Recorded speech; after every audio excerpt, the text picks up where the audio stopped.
I'm just waiting for people to sign in. Just give it a couple of seconds. I kind of like to start this really punctually because I know that your time is important, and I kind of run this to be, as actionable and as succinct as possible. Okay, so I'm gonna rock and roll. So I've titled this today stomach and stamina. So I'm going to go through a few things that I believe help me in my experience to drive this 15% compounded annual growth rate that I'm willing to say, okay, this is what I can deliver. Everything that I say, you can take it or leave it and apply it to your own investment style. So there are some stuff that I'm going to go over, what I define as principles. There's some principles that you can apply to yourself. Your strategy does not necessarily need to overlap with mine. For example, you may have, let's say, a 3-year holding period, you may have a 3-day holding period, but there's some general principles that overlap in these time frames really. So we're going to go through that. So take what you want from my experience and make it congruent with your personality. So yeah, I'm going to start. So first and foremost, as a little side note, I read about Warren Buffett as much as everybody else, and to be like 100% honest, I don't really know that much about his actual strategy that much. I think if most people think about it, they don't really know that much about it either. They kind of think they know, but whether they know is a different matter. But whatever sport or a profession you're at, if you want to be like at the top of the game, whether you're a surgeon or whatever, or a lawyer, there are some kind of things that are important. And one of them, I believe, is having a checklist. Now, a lot of people say a lot of things in investing. And, that kind of makes my stomach churn and it bores me. And everyone's a hindsight investor and people are just yapping their mouths and it really bothers me. But I believe having a checklist of 2 or 3 items where you are signing your name to it and saying, okay, these are the things that I will check before I do every trade. So I'll give you an example, right? I play a lot of chess and I'm a rubbish chess player. But one of the things that just annoy me is kind of getting forked with the knight. So the knight can go into directions. And so before I do my move, like whether you're Magnus Carlsen or whatever, before you do your move, you just do a little check, So when it comes to investing, I have like 3 things that I check. So I don't have a really convoluted list. I have 3 things that I check. And I recommend that whatever your time frame, whether you're holding for the same as me, like a year to a year and a half, or whether you're holding for longer, maybe it doesn't matter that much if you're holding for less, but check the balance sheet. Like this takes a couple of minutes, check the balance sheet. That's the first thing. Number 2, check the stability of the business. And by that, I mean, if you have a business that has a spike in revenues 1 quarter and then it kind of a dramatic decline on the other one, you're going to have difficulty predicting what that business can grow at. Management will tell you a lot of things, but it's important that you have some common sense and think independently of management. So if you as an outside investor struggle to have some kind of visibility into what the business is growing at, management will also have difficulty. Do they hire more people? Is this the new growth, or was this a one-off? All these things make it quite difficult. So when it comes to investing, try and get the odds in your favor. So check the balance sheet, check that the business is stable. I tend to invest mostly into stable businesses because I don't want to be caught off guard and kind of, on the left foot. And I'm kind of like, oh my gosh, like the business I thought is growing at this amount, and they quote me like investing is really, really brutal because you are always competing with people that have more means than you, that are smarter than you, maybe like I don't know, like they come from privilege, they're younger, they're older, more experienced, less experienced, more bravado, whatever. It's a really competitive game. So you have to put these odds in your favor so that when you stand up and make a participation, it's in your like in your frame, right? You need to get things that are in your frame, because things that are outside of your circle of competence, it's just a distraction.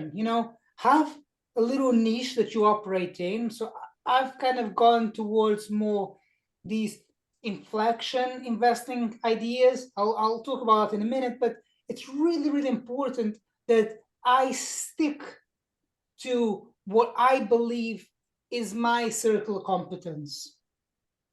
And finally, last point of the checklist, have some view of your own, independent of management's rhetoric, what the underlying profitability of the business could be, not now, not next quarter, next year's investor. When they come in and they're looking at your business, what will they be thinking at the time? So those are the three aspects that I believe the checklist is really important. So just to go back, I really believe checking the balance sheet, that's like number one. Just check the balance sheet. If your balance sheet is in a problematic situation, no amount of spin is going to get you out of there. Case in point, you look at Peloton. It's a reasonable idea, but it's a business that, yeah, they did have some things that kind of, they were too aggressive, blah, blah. Obviously, I can say that in hindsight, but they've left themselves in a difficult situation where the balance sheet is in a problematic, is problematic.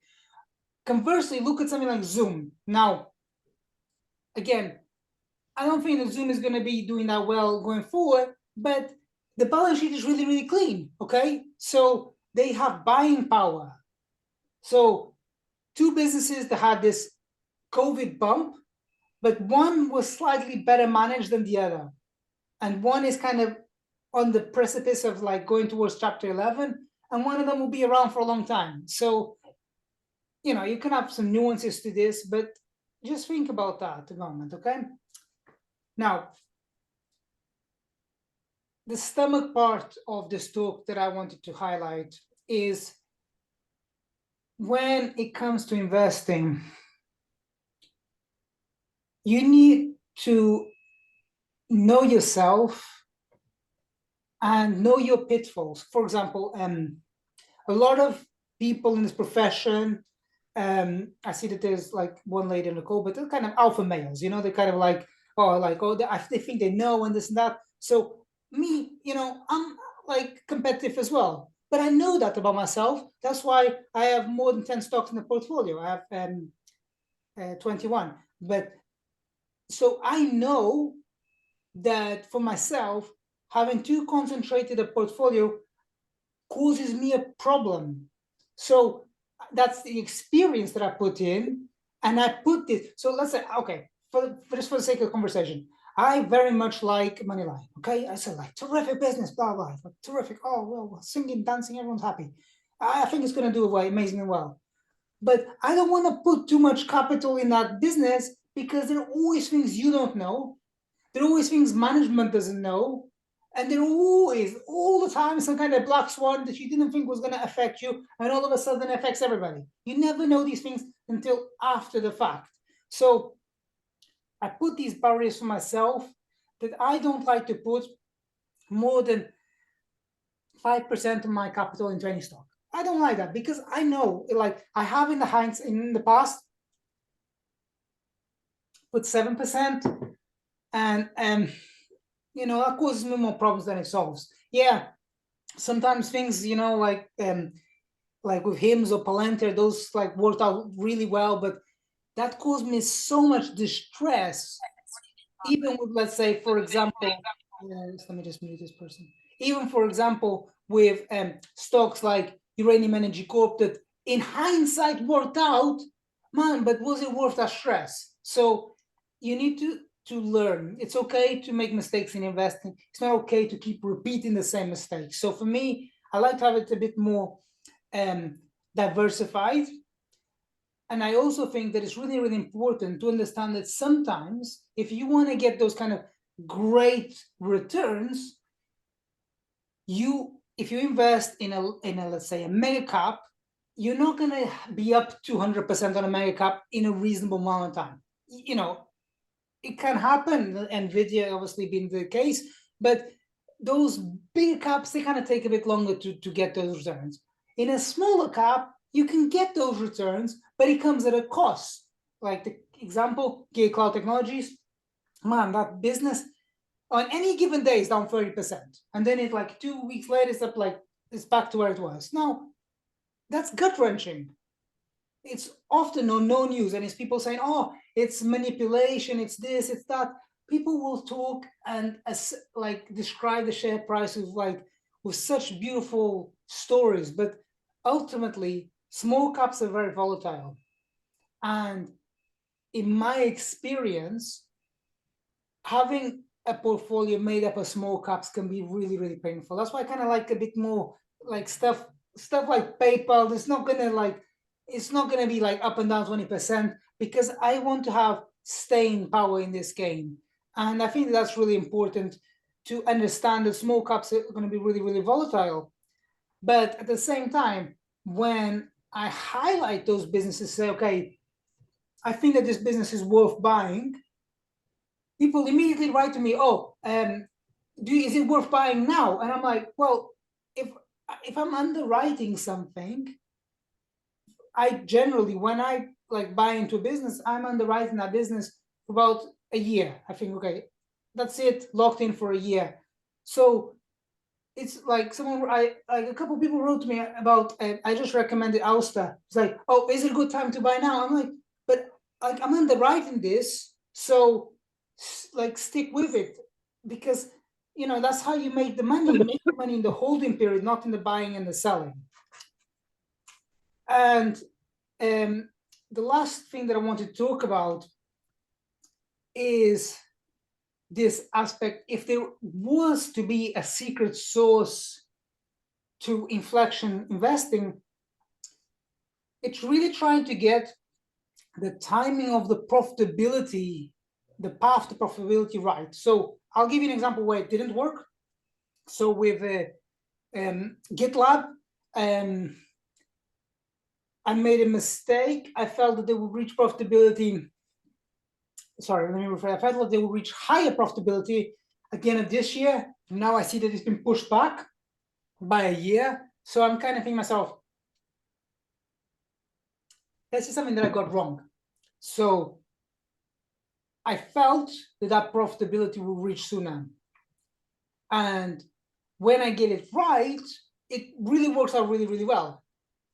And sometimes things do work out quite well. And in the ideal scenario in my profession, there's that Buffett quote that he says, I'd much rather get a bumpy 15% than a smooth 12. Well, in my business, it's much better to get a very smooth 12 than a bumpy 15, even though what we're trying to do is try to outperformance. But you can't control that in the market. Whether you want a smooth or you want a bumpy, it doesn't, it's not down to you. It's really how the market is behaving. And some moments, the market is really, really exciting and everything is jumping and everyone's like, oh, AI is going to the moon. And other times people are like, oh, AI is not that great, or these work from home or these SaaS businesses or whatever the paradigm is on that week, they kind of get excited. And sometimes businesses just continue to do well, but the share price can be like quite stagnant for 3 months, 4 months, and this feels really painful. Like when I recommended AppLovin, that now in hindsight you can't even tell. Look at the share price; it's just like a rocket now. But I give you my word, I recommend that business, and for about 4 months it was like flat. It was flat at $45. Like nothing would move. Our share price was like, and like it was like dead money, dead money, and people weren't excited about it. And now obviously the share price is taken off, and in hindsight it looks like, oh, that was an easy trade, but these things are not easy apart from in hindsight. So that's why I say, when for myself, I put these rules in that I say when I buy something, I'm locking it in for 12 months because I know myself, and it's like, oh, I want to go after the next shiny thing. But this experience that I've gained, and I've seen that actually by putting these rules to stop myself being in a battle with myself really can drive a better performance. But it is quite bumpy. So again, just to reiterate everything here, so small cap investing is a lot more difficult than it sounds. You need to acknowledge that, and you need to put in your own investment process rules to stop yourself from getting caught up in like chasing something. Because in my exam, I keep referring back to PayPal because it's a business that everyone knows. Like, even if you just kind of, oh yeah, Yuan, you want to ask a question? Please feel free. This is a very interactive thing. So yeah, just yeah, please ask your question.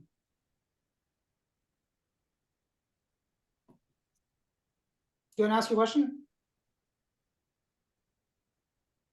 Okay.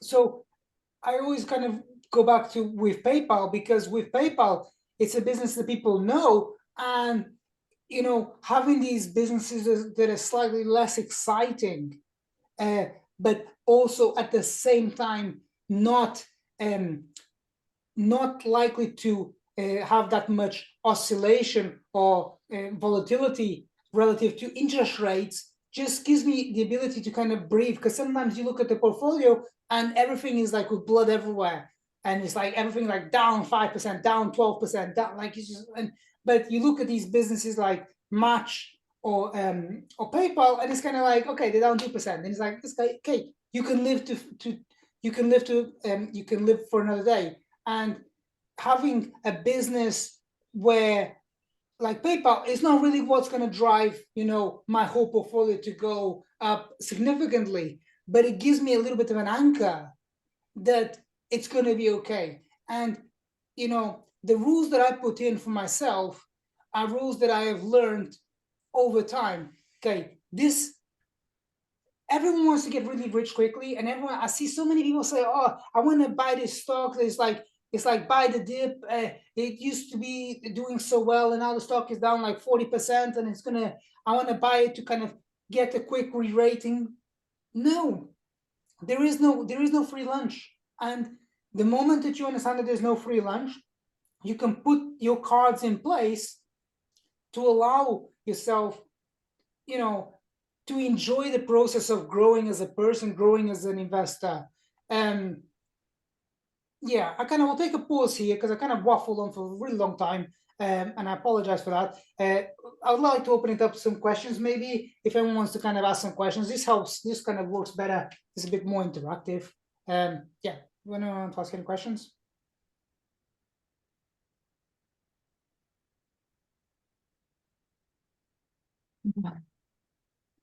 Well, yeah, probably I will ask a question. This is Anna. How are you? On GitLab, you said, you know, I read everything that you have written, and I realized that, you know, there was, I mean, it's been pushed back, basically, the profitability. But my question is it worth it to just stay in GitLab at this moment, or is better to just leave GitLab? So to exit? Yeah, so two things. Number one, this insight that I now have, the GitLab has pushed back the profitability by a year. Everyone in the market knows that too now. Okay, so that's now priced in. So as an inflection investor, you are trying to kind of see this. You're trying to leverage time. Okay, this is this is what you're trying to do. You're trying to always think about the time that you're in the business versus the price that you got in. So you're always trying to leverage those two together. So having an insight into GitLab right now that is pushed back its profitability, that's priced in. I might as well just stick around for a little while. Maybe 6 months down the road, they turn around, okay, you know what, we're pushing forward our profitability. And all of a sudden, I can say, okay, actually, things weren't that bad. And that re-rating can happen quite quickly. It can happen like in 2 or 3 weeks. But then do I sell now and then buy higher? No, I think just having a little bit of kind of calmness to investing. Now, I'm a very agitated person. I'm a very intense person, like everyone else. I'm trying to compound as quickly as possible. But I also know that you need to look for something that is not priced in. And sometimes people don't like that uncertainty. Oh, they're going to be reaching profitability in like 2 years, maybe it's 18 months. People don't like that. So you just kind of like just remain a bit cool, and you kind of say, okay, in 2 quarters time, you and I will have a lot more visibility into their developments. And you can say, you know what, it didn't work out, that's fine. And you just exit that business like in November, that's fine. Or you can say, perhaps, I'll just wait a second for my internet, it's a bit dodgy. Okay, yeah. So, or you can say, perhaps in 6 months' time, that's 2 quarters, their profitability is actually picking up again.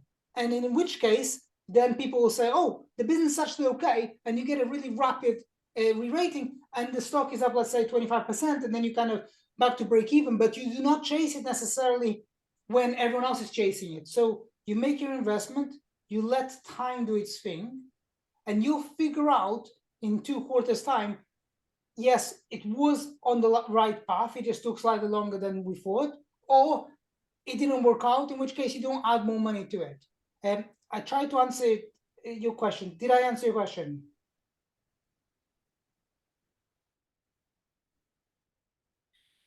Yes, but I have something that's related to this, which is the second portion of the investment, because I've been, listening to you saying, okay, do it in 2 tranches, no?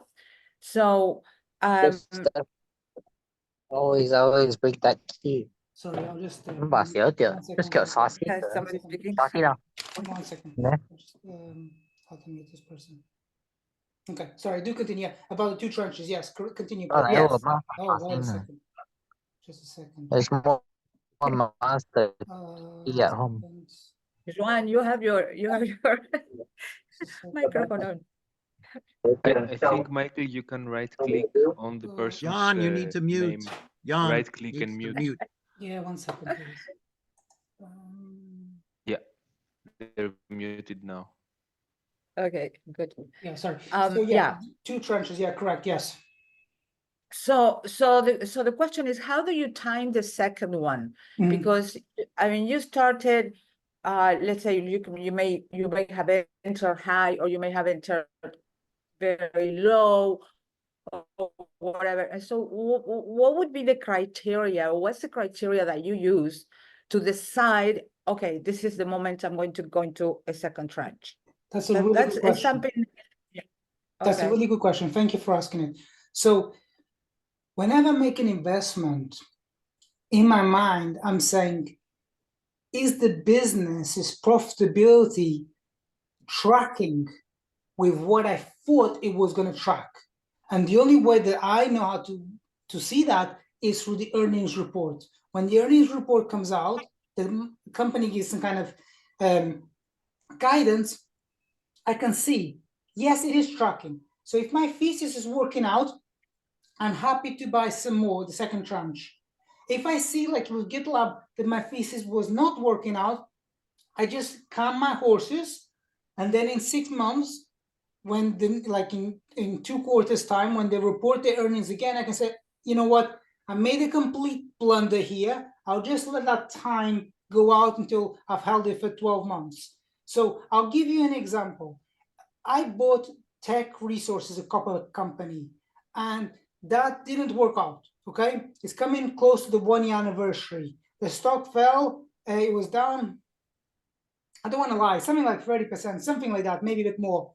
And now it's kind of coming back a little bit to the 1-year anniversary. It's back to break even. Now, I lost time, but it didn't make a permanent damage to my capital yeah, it didn't work out. The thesis, I kind of take a bit of a hit to my ego, but it's not the end of the world. It's okay. I lost time. So I let time show me whether my thesis is working out. And the best way I can see that is through the earnings report to see if it is working. And if it is working, then I am happy to add more capital to my thesis. Does that make sense? Yes. It's a really important question. And so few people ask me that question. And I think that's so critical. Thank you for asking it. Okay. Thank you for the answer. Yeah. Would anyone else like to ask some questions? Maybe, hi, Michael. Maybe a bit related question.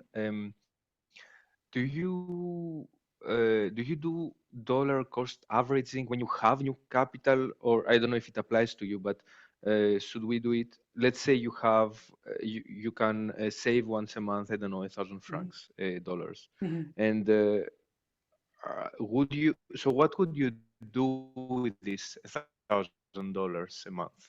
Would you put it in one of the buys, or would you increase the ones that you still have the conviction, but they are below your 3% or 5% target? That's a really good question. So it's similar to the previous question. No, it's not similar. There's a bit of nuance there, and that's really like there is some nuance. So I have tried different ways. I've managed some people's money, and I'm kind of managing some dude's money, and I've played around different ways of doing this. And in my experience, this only applies to me. When I get some more capital, I keep it as cash on the side. And when I get a new idea, I buy into that new idea. Generally speaking, I don't want to buy, I don't want to keep averaging up, because I know in my experience that either in 2 weeks or in 3 weeks, maybe things are tight next month, I'll find something. I know I'll find something. So I prefer to keep it as cash. Once it's kind of increased, it got to around about, let's say, 5% of my capital, of my portfolio, I don't want to buy anymore. And this sometimes doesn't work to my favor. So for example, I recommended Money Lion, and Money Lion is up like a massive amount, like I'm superhero. But it was like a large amount of capital for me at the time. But now it's kind of like, okay, yeah, it's okay, but it's not like, whoa, and I was right on the idea, I was like, so sometimes this doesn't work in your favor. But I know from experience that I will find something. I will find something. I know this is absolutely. So it's much better for me to just keep it as cash. And the quote that I came up with for myself is that cash is a bit like oxygen. Nobody worries about it like when you don't need it. But when you kind of like having some like shortness of breath, is like you really want that oxygen. When the markets are down, you really want that oxygen. That gives you like ability to kind of move quickly. And I would say that, to answer your question, I would save that month. Let's say I got the 1,000 francs that month. I would save it, and then I'll have, let's say, in 2 months' time, I would deploy that capital into the new stock. I don't really like to average up too much. I just prefer to find something that is ready to go, that can see some re-rating.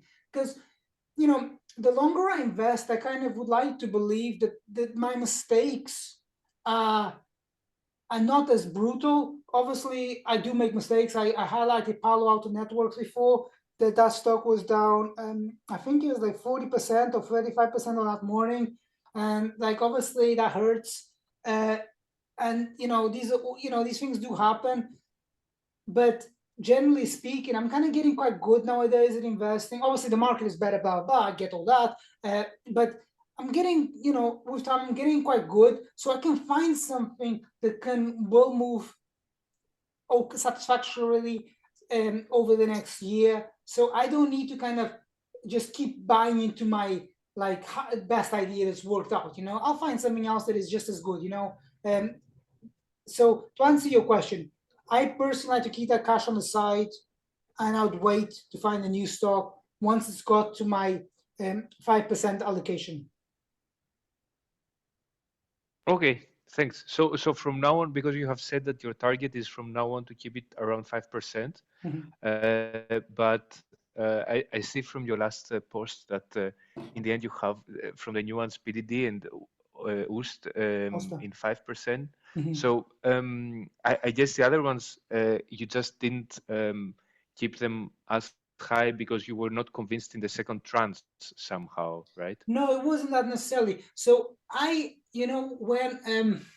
when 22 came around, I had a lot of stocks that were like Uranium Energy Corp that were 7% positions, and Uranium Energy Corp collapsed about 80% on me. Now it's obviously back, but that was really painful.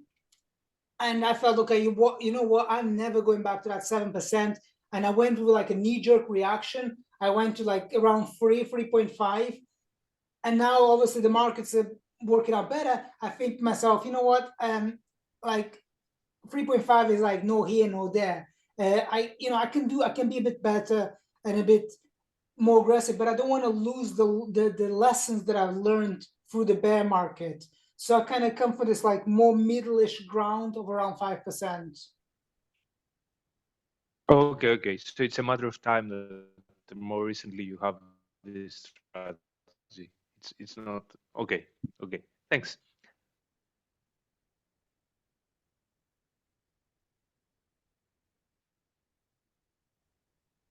I'm kind of leaving some moment if someone wants to ask any more questions. Oh yeah, here we go. Yeah, I think I've answered Bishma. I think I've answered you. If I've not, please drop a message. I'm happy to explain that a bit further. But this is like some time. If you want to ask some questions, maybe yeah, if you want to ask some questions, it's a good time.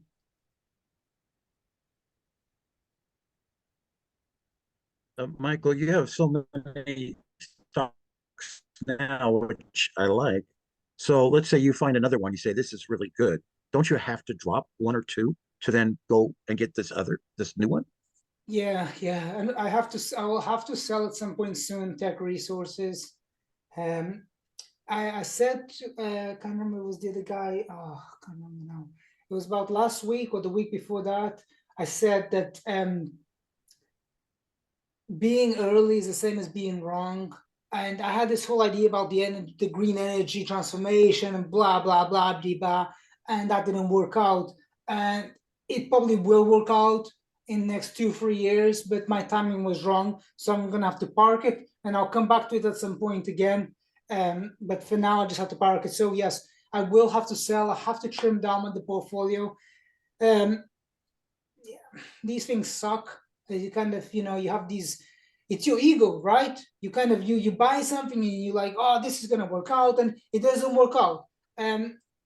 It's your ego that gets affected, and I'm gonna have to trim down. So I got 21 positions right now.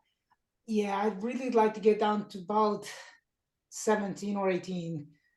It's difficult. It's difficult because you fall in love with your ideas, right? You feel like, Well, yeah. Michael, I mean, I've heard that that's a great reason to sell a stock is when you got a better one. Yeah, I agree. Yeah, so I will try to trim this down. We're going through earning seasons in about 2 or 3 weeks. So yeah, I'm gonna try to see what happens here. It's difficult because there's so many things that I really kind of feel like they're still kind of starting, like Uploving. I really like this business, but ultimately, yeah, it's kind of soonish. I recommend last summer, so soonish is kind of coming to the anniversary of that, and yeah, has to go. Palenter is another one. So yeah, these things, it's difficult, but yeah, I have to kind of trim it down a little bit. Thank you, Michael. Michael, I also have a question. I would like to know how much focus do you put on the actual product of the product that the company or the service that the company delivers? It bothers me a lot with other investments, services, that they focus so much on the balance sheets and on the numbers and so little on the actual product. I personally like to go by, do I like the product? Do I use the product? Then I love buying the stock. But oftentimes I don't have the chance to use or buy the product. So I'm just generally asking what's your position on that? 3 things. Number 1, going forward over time, you will know less and less of these products because the world is becoming so specialized. So that Peter Lynch style of investing in the things you know and love, that worked tremendously well in the 1980s when you'd go to a mall and that quote unquote pet rock worked out well in Nebraska. Then you go to, let's say, New York, it's going to work out well there. That style of investing is dead, dead, dead. If you don't take anything else from me, take that. Don't focus on that, number 1. Number 2, when I was during the COVID bubble, I was going to say, at the time, I felt that Twilio was overvalued. I have, in hindsight, nowadays, I'm kind of more bullish on that. But at the time, I was like, okay, this is overvalued. And a lot of developers was like, I just don't understand the product. And that is true because those people are working with the product and you will never know as much as those developers. But I've also learned that my ability to understand financial statements is way above average. So I'm not touting my horn, I don't care about that, but you need to know what the business's profitability, you need to figure out the free cash flow because everyone can go and figure out like the reviews on Trust website or some kind of do the reviews. That's a waste of time because that's already in the share price. If you take nothing else from this call, like take that, please. A lot of people like to talk about the product because it makes them sound smart. I'm not saying anything negative about anything specific. I'm just talking in general. It makes them sound smart. They say, we sat down with management said this, and we said that. And that's a load of bollocks. Sorry, a load of rubbish. You just need to figure out what the free cash flow will be, and the share price will follow that. And it's not difficult. It's really not difficult. And this kind of Peter Lynch, I like Apple, therefore I'm going to buy Apple. I mean, no, no, that's used to work. I don't believe that will work so much going forward. Sorry.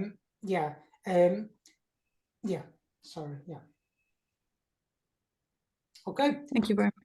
Thank you so much, everyone. I really appreciate you guys coming. And I hope to see some of you next week. And thank you so much. Till next time. Bye-bye. Thank you, Michael. Thank you. Thank you.